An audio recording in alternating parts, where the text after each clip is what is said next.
ka dia faly miarabantsika rehetra indray izay anytokantrano any a napetratrano anay amin'ny alalan'izao onjam-peo zao ka dia ny fahasoavan'Andriamanitra ny ontsika rehetra dia isaoran'Andriamanitra ny famindram-pony mbola nazahoantsika fahasalamana tanjaka sery eo ambanin'ny fahasoavan'Andriamanitra tanteraka ka milohan'ny rosoantsika amin'ny fandaharany amin'ny fampahirena sy ny fampianarana izay omena antsika dia hivavaka alohantsika. Misaotranao izay Andriamanitra ny famindram-ponao ary misaotra ihany koa ny fanavotanao amin'ny Kristy izay antony izao fitoriana izao ka mba ho tanteraka aminay araka ny fikasanao raha teo hatry ny fahagolatry nandroany izao tontolo izao ireo teny fikasana izay fanampanantenanao fa ho tanterahinao sy tovinao aminay tsirairay avy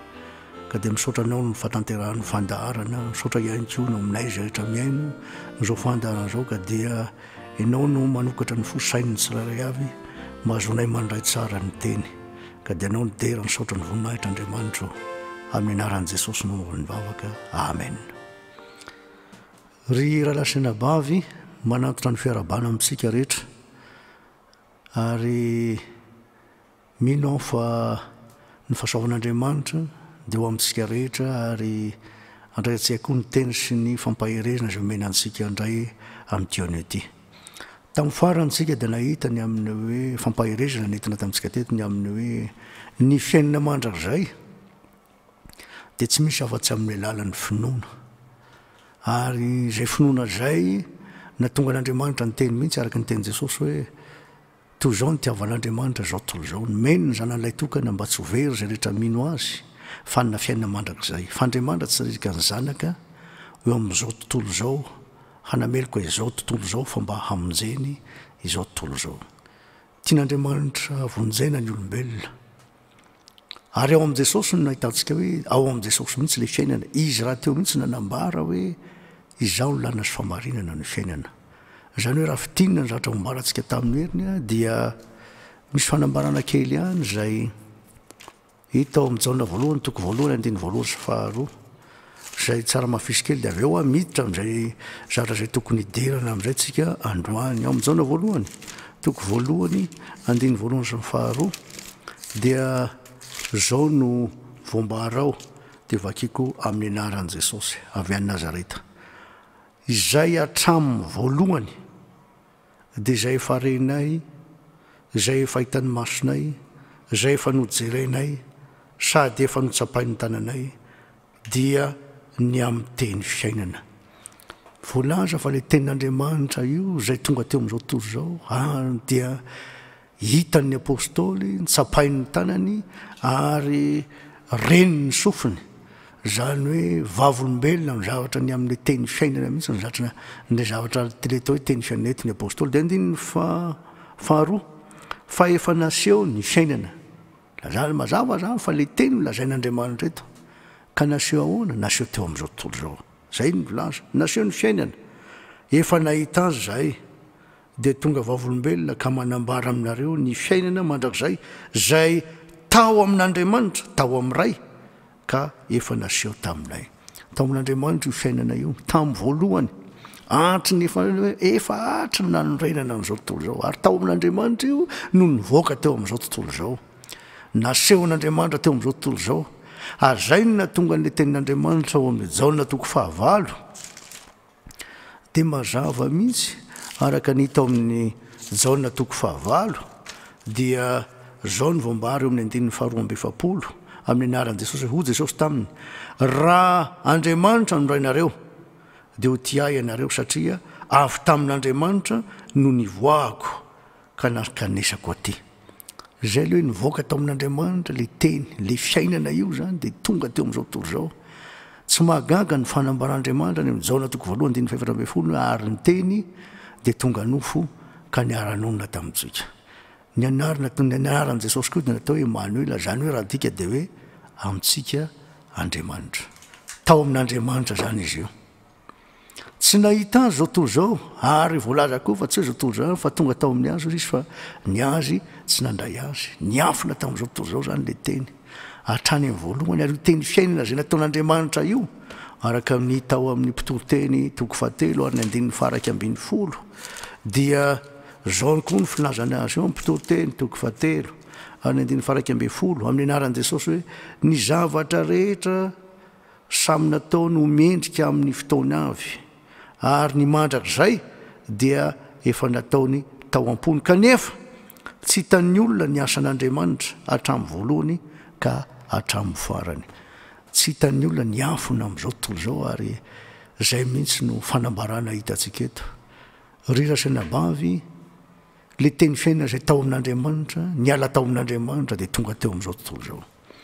Io le teny fiainana io nefa dia izao tian'Andriamanitra koa ao amin'ny olony masina. Saingy izao tsy fantatro izao tontolo izao, miafina amin'izao tontolo izao le izy. Ahoana moa no nahatonga le miafina eo amin'izao tontolo izao? Kolosianina toko voalohany ary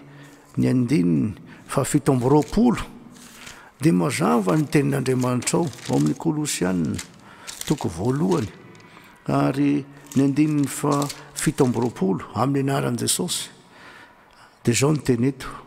Mialatsiny fa veliko hatro amin'ny andininy 2:20 azafady indrindra tompoko dia ny zava-miafina le voafina hatramin'ny fahagola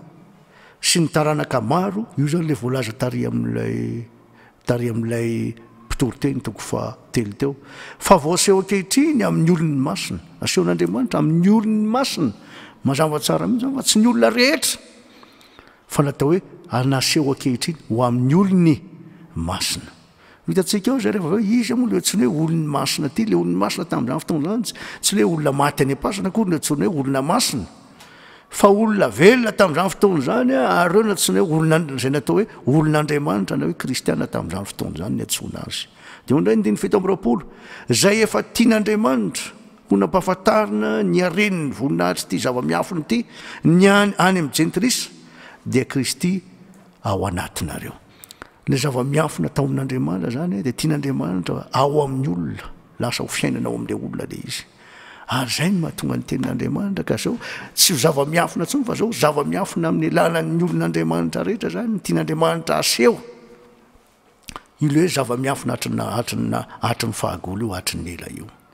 Ry rasenabavy dia voalaza io zany fa hoe Kristy zay ao anatinareo. Ary zay no natonga an'Andriamanitra miteny hoe ianareo ny fahazavana zao tontolo zao. Jesosy miteny hoe izao ny fahazavana zao tontolo zao ka rehefa tonga ao amin'ny olona le tena le fiainana le teny fiainana eto dia lasa hoe ianareo no fahazavana zao tontolo zao. Zany hoe le izao zany lasa hoe ianareo. Ry rasenabavy, ary zay matena hoe fiainana an' Jesosy satria mitondra fahazavana ao am-pon'ny olona izy. Zay le fahazavana io zay zava-miafina hatry nandroina zao tontolo zao zay tao amin'Andriamanitra. Tao amin'Andriamanitra izy tamin'ny voalohany. Ary zay nahatonga le Jaona toko voalohany hoe ny teny dia Andriamanitra ary ny teny dia tao amin'Andriamanitra. Ka le teny tao amin'Andriamanitra io zany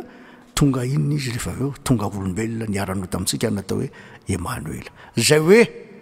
Emanuela zay zany dia mbola mitombona satria ny dikany hoe Emanuela dia hoe amintsika Andriamanitra. Raha rasenabavy raha milaza tsika araka le Galatiana toko 2:20 hoe tsy zaho intsony ny velona fa Kristy ny velona ato anatiko dia azo antoka zany mba mbola mitombona foana teny hoe Emanuela amintsika Andriamanitra zany hoe miaraka amintsika isan'andro amin'izao fiainana izao Andriamanitra. Ary zay no nahatonga an' Jesosy hoe indro ombanareo mandrakariva mba ambara-pahatonga ny fahataperana zao tontolo zao. Raha rasenabavy ny toy ny fandaharana ary anisany voalohany indrindra amin'izay zany le jerevantsika indray ny androany amin'ny hoe ny ota zay nahatonga an' Jesosy ho zanak'olona. Zay ny jerevantsika fanontaniana mipetraka ary dia tia hoe fa inona moa ny antsoina hoe fahotana. Satria raha mijery tsika araka ny fanambarana teto zay ain'ny kristianina loatra le Jaona toko 7:20 manao hoe toy izao ny tiavan'Andriamanitra zao tontolo zao. Nomeny ny zanan'ilay tokana mba tsy ho very zay rehetra miazo fa hanana fiainana mandrakizay. Tian'Andriamanitra hanana fiainana mandrakizay tsika. Saingy misy natsoina hoe fahaverezana. Ahoana moa no nahatonga ny olona very? Hitantsika eto amin'ilay Romana toko 5:10 zay sy ny 7:20 ary ny 9:20 koa fa zao noho ny fahadisoan'ny olona anankiray. Noho ny fahadisoan'ny olona anankiray dia nitondra fahafatesana. Noho ny fahadisoan'ny olona anankiray dia nitondra fanameloana. ka inona moa zany tsy ny hoe fahadisoana zay mazava ho azy fa na fahadisoana zany teo dia zao fandikanany lalàn'andriamanitra na fandikanany didin'andriamanitra ary zay ny natonga ny tenin'andriamanitra ao amin'ny Osea dia mazava mihitsy ny fanambaranao satria le hoe olona anankiray ty dia azavainy tenin'andriamanitra ao amin'ny Osea 1 ary ny 5 amin'ny anaran'i Jesosy avy any Nazareta fa fantarareo fa azafady fa famindrampo no sitrako fa tsy fanatitra latsa-dra ary fahalalàn'andriamanitra noho ny fananatitra hodorana 7 fa ireny dia nivadika ny fanekena tahaka any Adama tao no nivadiany nahafozany aho le teny faharoa tapany faharoa 7 tsy dia voarain'ny olona loatra fa voalaza zany fa i Adama no nivadika ny faneken'andriamanitra mahavariana fa tia baiboly teny baiboly rehetra tsy miteny hoe Eva fa nilazainy fa hoe i Adama mazava zany fa fahadisoany Adama ny tian'andriamanitra resano amin'ilay Romana 5:12 sy ny 7 ary ny 7 fahadisoany anankiray zany noho ny fahadisoany Adama i Adama dia nivadika amin'ny faneken'andriamanitra ary o le tapany farany hoe mahavariana le tapany farany le fiandohany fotsiny manao hoe tao no nivadiany nahafozany aho zany hoe ny olombelona rehetra zany dia tao amin'ny Adama nivadika tao amin'ny Adama nahafoy an'andriamanitra daholo sika rehetra zany hoe ny fahotan'ny olona anankiray no mitondra fanameloana ary ny fahotan'ny olona anankiray no mitondra fahafatesana mazava ny tenin'andriamanitra koa ny tana voalohany 1:10 ary ny 1:20 sy ny 1:20 dia zao koa no hanambarany azy eo koa ny tana voalohany 1:10 ary ny 1:20 sy ny 20 amin'ny anaran'i Jesosy manao hoe satria olona iray no nisehon'ny fahafatesana zao tsara olona iray no nisehon'ny fahafatesana tsy olona maro fa olona ray dia olona iray kosa no nisehon'ny fitsanganany maty fa tahaka ny hafatesan'ny olona rehetra ao amin'ny Adama navarina hoe Adama fa tsy Eva tahaka ny hafatesan'ny olona rehetra tao amin'ny Adama no aveloman'ny olona rehetra kosa ao amin'ny Kristy i Adama zany natonga ny fahadisoana nitondra fahafatesana teo amin'izao tontolo zao avy amin'ny alalan'ny Adama zany ka le fahadisoana moa ary zay no jerevantsika tsara mihitsy zay hoe araka le tenin'andriamanitra tamin'ny teny am-piandohana hoe mba tsy ho very zay rehetra aminazy mazava zany fa ny fahotana no mitondra fahaverezana teo amin'izao tontolo zao ary zay fahotana mitondra fahaverezana zay natonga ny tenin'andriamanitra ao amin'ny Isaia 7:50 ary ny 2 dia zao ny filazany azy ao koa amin'ny anaran'i Jesosy Isaia 7:50 ary ny 2 dia vakiko amin'ny anaran'i Jesosy manao hoe fa nielokareo ny hevitra mampisaraka anareo amin'Andriamanitra reo tao amin'ny Adama avokoa ny olona rehetra zany hoe tafasaraka tamin'Andriamanitra zany tao amin'ny Adamantsika ary izay natonga le Osea hoe tao no nanivadiany sy nahafozany aho dia ny 8 faharoa ary ho fahotanareo no mampiafina ny tavany aminareo ka dia tsy miaino izy lavitra n'Andriamanitra ny olombelona kanefa zao Andriamanitra nanao zay fomba rehetra natonany antsika ka natonga n'Andriamanitra nitady any Adama niantso any Adama tao misaideny Adamo aiza moa ianao raha nasany abavy manambara zany fa tena zava-doza ny fahotana zava-doza ny fandikanany lalàna ary mahatonga ny olona tsy fanarana ny tenin'Andriamanitra tsy fankataovana ny didin'Andriamanitra dia miteraka fahaverezana mandrakizay tena tsy azo atao ny mandika ny didin'Andriamanitra kanefa zao tsy haitsika ny tanina ny didin'Andriamanitra fa dia ny fahasoavan'Andriamanitra no azaontsika manatanteraka an'izay raha oharantsika ihany ny tenin'Andriamanitra koa dia zao no voambara araka ny tao amin'ny Salamo 7:70 dia magaga koa no fomba nambarany azy Salamo 7:70 ary ny 7:20 manamafy tsara mihitsy tenin'Andriamanitra ao amin'ny Isaia 7:50 dia zao ny teny hoe amin'ny anaran'i Jesosy ary indro very zay lavitra anao ary inganao zay rehetra mijangajanga mahafoy anao jereo tsara fa rehefa tsy manana an'Andriamanitra ny olona dikan'izay dia zao noho ny fahotana mahatonga anao tsy manana noho ny fahotana ny eloka ary zay no mahatonga ny olona lavitra n'Andriamanitra ka mahatonga n'Andriamanitra hoe very zay lavitra ny tony miantso hoe mila manantona an'Andriamanitra sika mila mitady an'Andriamanitra sika zay na tonga nefa zao tsy haitsika manatona an'andriamanitra fa dia mbola andriamanitra ihany ny tonga teto amin'izao tontolo zao. Zay ny tena zavatra mahavariana. Ny olombelona na dia nataon'andriamanitra na dia nataon'andriamanitra zay fanatonana izay dia ny olombelona mihitsy ny tsy te hanantona. Ary inona moa no mahatonga an'izany zavatra zany? Dia mazava ny fanambaran'andriamanitra. Fa ty le hoe fahotana ty rehefa nindra teo amin'izao tontolo zao dia inona ny zavatra naterany? Mbola hitantsika izay manara fa misy teny kely fotsiny ao amin'ny Romanina toko 7:5 dia zao ny tenin'Andriamanitra koa toko 7:5 amin'ny anaran'i Jesosy. Zao ny voalaza fa izay araky ny nofo dia mihevitry ny zavatry ny nofo. 9 tapany voalohany ihany fa ny fihevitry ny nofo dia fahafatesana. 7 tapany voalohany ihany satria fandrafinan'Andriamanitra ny fihevitry ny nofo fa tsy mainky l'Andriamanitra sady tsy hainy akory zany. 9 ary zay ao amin'ny nofo dia tsy mahay manao ny sitrapon'Andriamanitra. Lasa olona araky ny nofo ny antsoina azy, le olombelona mpanota nandika ny didin'Andriamanitra io dia lasa olombelona araky ny nofo. Ary manana fiaina zay manohitra an'Andriamanitra ka natonga ny teny saotra masina izay ao amin'ny nofo dia tsy mahay manao ny sitrapon'Andriamanitra ary tsy mahagaga zany raha lasa ny abavy raha ohatra ka tonga zanak'olona Jesosy. Ho Jesosy tsy ny finaritra mila mpanao fanafody fa ny marary. Ho koa ny fanamarana tsy tonga hiantso ny marina aho fa ny mpanota mba hibebaka. Iza moa ny marina lazain'Andriamanitra hoe eo amin'izao tontolo zao io fa nga tsy mpanota avokoa ny olombelona rehetra e. Tenin'Andriamanitra anie milaza fa tsy misy marina na dia anankiray azy e. Misy ihany ny olona zay mihevitra ny tena no marina. Ary zay zavatra indrindra no jerevantsika. Raha mijerytsika amin'ilay Luka 12:20 dia hoe tsy tonga hiantso ny marina aho fa ny mpanota dia fa mpanota mba hibebaka. Dia ho jerevantsika hoe fa iza moa le lazain'Andriamanitra hoe marina io. Luka 7:20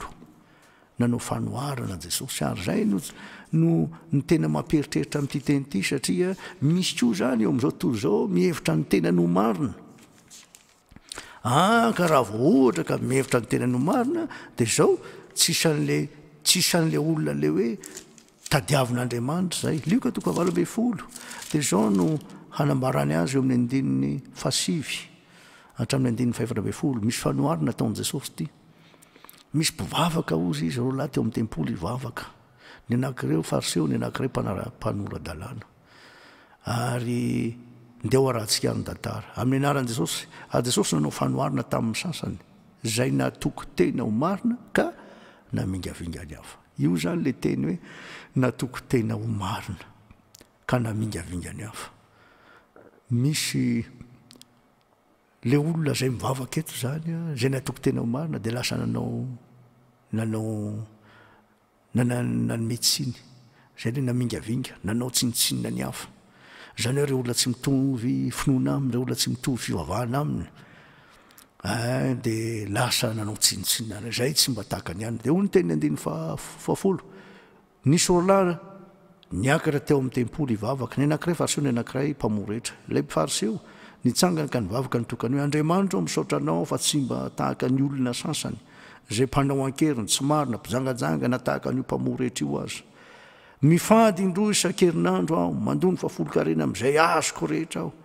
Fa le mpamoretra kosa nijana teny lavitra eny sady tsy nety ny andrandra ny lanitra akory fa niteratratra ka nanao hoe Andriamanitra mamindra fo amiko mpanota. Lazaiko aminareo zany lehilahy zany nidina tany an-trano rehefa anao marina noho ny anankiray fa zay rehetra manandra tena no ahitry ary zay rehetra manetry tena no asandatra. Tsy tsara fa misy karazan'olona mpivavaka zany. Le mpivavaka voalohany eto dia nataony hoe fariseo. Io dia voalaza fa mifady indroa isan-kerinandro mandony fa folo-karena amin'izay azony rehetra ary tsy mba manao ankeriny dia nampitahiny ny fiainany amin'ilay mpamoretra. Zaho tsy mba tahaka an'io. Io mpamoretra io olona mpijangajanga olona dia ho Jesosy ny farany hoe lazaiko aminao fa iny lehilahy iny zany hoe izy io le mpamoretra efa nao marinina noho ny anankiray. Zay manandra tena no ahetry, zay manesy tena no asandratra. Rira sembavy engany mba tsisy amintsika ka anao tahaka n'ity mpamoretra ty zay natoko tena ho marina, natoko fihavahana, ny mentehitra amin'ny natoko fihavahana hoe ny anay ny marina, ny anareo tsy izy satria raha vo zay ny toetsaina, raha zay ny fihevitra dia manjary araka le tenin'Andriamanitra hoe tsy tonga tsisy an'le marina zay tadiavin'Andriamanitra tsika, tsisy an'le mpanota zay tadiavin'Andriamanitra tsika azafady. Ary zay ny natongavan'i Jesosy, ka natonga an'le mpamory rehetra natonga le mpamory rehetra tsy mba nasany indrandranolanitra akory, natsapany tenany hoe diso, natapany tena teo antr'Andriamanitra tsy mendrika. Inona moa zaho ty? Dia zao hitan'Andriamanitra zay fony le mpamory rehetra zay, ka natonga an'Andriamanitra ny teny hoe iny anankiray iny efa no hamarinina noho ny anankiray. Zany hoe noho ny amin'i Jesosy no azaontsika fanamarinina. Ary zay no nahitantsika le Galatiana lazafady le Romana 5:5 hoe noho ny ataon'ny anankiray no nazahoana ny fahamarinana. Raha lasa ny abavy tena tiantsika Andriamanitra ary tiany ampahafantarantsika hoe inona moa ahoana marina moa ty fahotana ty, tsy hisitrak'Andriamanitra mihitsy ny fahotana. Ary mahatonga Andriamanitra namean Jesosy, natonga ny zanak'Andriamanitra njany sory sy fahadiran'ovana, niara ny fampahoriana rehetra, dia zao no ny fahotana teo amin'izao tontolo zao. Ary eto dia zao tsy fahotan'ny olona iray intsony fa fahotan'izao tontolo zao. Ny fahotan'ny olona anankiray natonga antsika ho mpanota, fa ny fahotan'izao tontolo zao kosa natonga ny zanak'Andriamanitra ho faty, nijaly, nampahoriana ary namony ainy teo amin'ny hazo fijaliana. Fitiavana ary marina ny ten'Andriamanitra, tsy tian'Andriamanitra isoverina dia anankiray azy. Dia hojerevantsika sy amafisitsika ihany fa inona marina moa tsy hoe fahotana. Raha ny Jaona voalohany 7:4 dia milaza toy izao amin'ny anaran'i Jesosy manao hoe fa izay rehetra manota no mandika ny lalàna, fa ny ota no tsy hoe fandikan-dalàna. Mazava zany fa tsy hoe fahotana dia fandikan-dalàna. Inona koa tsy hoe fahotana? Misy fanambarana ihany koa ao amin'ny Jaona voalohany dia zao no fanambarany ao. Jaona voalohany 5:5 dia hoy ny tenin'Andriamanitra amin'ny 9:7 amin'ny anaran'i Jesosy: raha misy mahita rahalahy manahota tsy mahafaty, daoka ifona azy izy, ary Andriamanitra no hanome azy fiainana ho an'izay manao ota tsy mahafaty. Misy ota mahafaty, tsy mba lazaiko fa tokony angataka ny amin'izany izy. 7:7 ota avokoa ny tsy fahamarinana rehetra, ary misy ota tsy mahafaty. Mazava zany fa ny ota na hoe fahotana dia tsy fahamarinana. Rehefa tsy fahamarinana rehetra zany dia fahotana avokoa. Tsy hanazava betsaka n'le hoe ota mahafaty sy ny ota tsy mahafaty aloha eto, fa zao nijerevantsika fotsiny aloha androany dia hoe ahoana moa ny amin'ny fahotana. Mazava zany fa le fahotana dia fandikan-dalàna na tsy fahamarinana, zany hoe tsy fanarana ny tenin'Andriamanitra, fandikana ny lalàn'Andriamanitra, tsy mandeha araka zavatra ny tenenin'Andriamanitra ao misaotra masina araka ny tenin'Andriamanitra, zay ny antsoina hoe fahotana. Fanontaniana mipetraka ary dia ty: inona moa no mahatonga le ota fandikan-dalàna io sy nahatonga le hoe ota fahotana? Inona ny mahatonga an'izay? Raha lasa ny abavy tsy maintsy fantarina. Jesosy raha nivavaka ho an'ny raha izy nombona teo amin'ny hazo fijaliana dia nitenindreo olona zay nanombo azy, niantsoantso azy hoe omboy amin'ny hazo fijaliana, ireo olona zay nanesoeso azy rehetrarehetra teo, namonjy ny hafa izy, tsy hainy mamonjy ny tenany. Dia zao nivavaka nataon'i Jesosy hoe raha io mamelany elony fa tsy fantan'izay ataony. Stefana teo anatrehan'ireo olona zay nikasany namono azy, torabato azy, teo indrindra izy nivavaka hoe raha hoe azo atao elona anie zao. Nahoana re Andriamanitra tamin'ny alalan'i Jesosy raha nivavaka toy izay hoe raha io mamelany elony fa tsy fantan'izay ataony? Inona ny antony nahatonga an'izany? Raha lasa ny abavy tsotra ny fanambarana, zay ny amaranako azy dia toy antsika manaraka ao amin'ny Romanina 7. Romanina 7 dia izao no fanambarany ao: amin'ny anaran'i Jesosy Kristy Tompo avy any Nazareta. Dia zao ny teny eo amin'ny 4:12 aloha, amin'ny anaran'i Jesosy hatramin'ny 7:20. Fantatsika fa araky ny fanahy ny lalàna, fa izao kosa nofo namido andeviny ota. Mifanohitra ny lalàn'Andriamanitra sy ty tenantsika ty, ty nofontsika ty. Noho zany tsy avaky hifanaraka ireo, zay hoe zay ao amin'ny nofo dia manohitra ny fanahy, fa ny fanahy ary ny fanahy manohitra ny nofo. Galatiana 5:7 zay. Dia ondray ny toyany amin'ny anaran'i Jesosy, le olona araky ny nofo zay atao hoe andiviny ota io zany nivarotana ho andeva,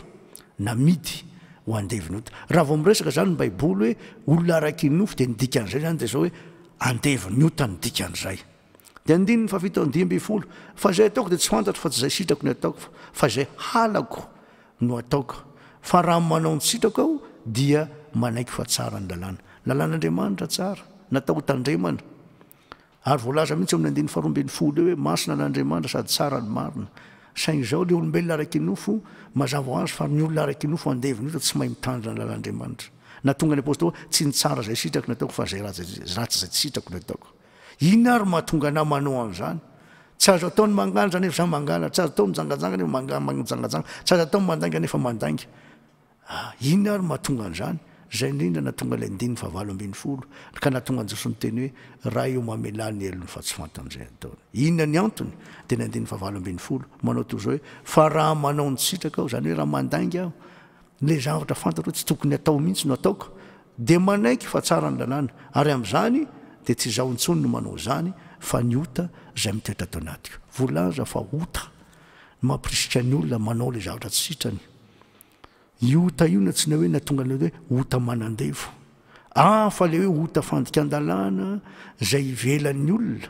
le manday lasa mandainga izy lasa mamono olo izy lasa mijangajanga izy na hoe zavatra fa didin'Andriamanitra tsy ankatoavindreo fa eto ina ny mahatonga ny olona mampirisika ny olona anao an'izay de zay indrindra mahatonga le ota manandevo ota zany manandevo zany mahatonga le ota fahotana